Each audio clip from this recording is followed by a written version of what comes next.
कहानी खामोश इजहार। नूर की आंखें हमेशा आरिफ को ढूंढती रहती थी, भरी महफिल में भी। उसकी हंसी, उसकी बातें, उसका अंदाज, सब कुछ नूर के दिल में एक मीठी हलचल पैदा करता था। पर लफ्ज थे कि होठों तक आकर भी लौट जाते। एक अजीब सी शर्म की दीवार खड़ी थी दोनों के दरमियान। आरिफ बेखबर नहीं था।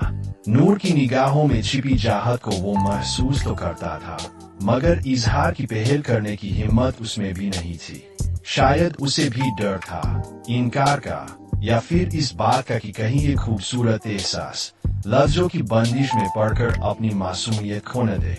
एक शाम शहर के मशहूर बाग में नूर अपनी सहेलियों के साथ बैठी थी। दूर एक बेंच पर आरिफ अकेला बैठा, किसी गहरी सोच में गुम था। नूर का दिल जोर से धड़का। आज उसने ठान लिया था, अब और नहीं।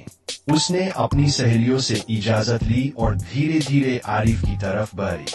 उसकी हर धड़कन एक नया हौसला दे रही थी, और हर कदम उस शर्म की दीवार को कमजोर कर रहा था।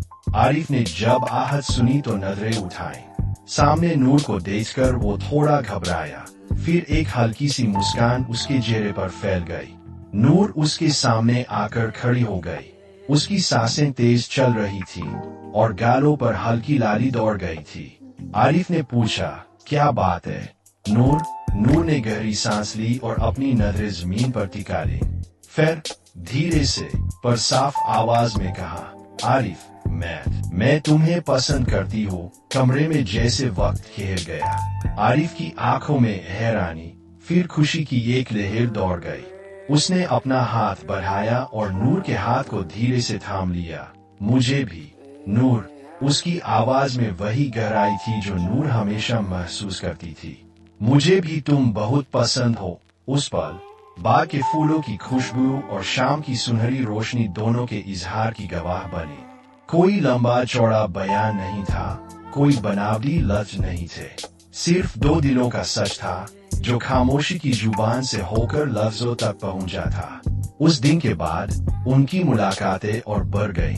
वो बाग अब उनकी पसंदीदा जगह बन गया था, जहां खामोशी भी बातें करती थी और निगाहें भी एक दूसरे का पैगाम पढ़ लेती थी। नूर को समझ में आया कि इजहार मोहब्बत के लिए जरूरी नहीं कि लफ्जों का शोर हो। कभी कभी एक सच्ची नीयत और एक मासूम सी मुस्कान भी सदियों की कहानी कह जाती है।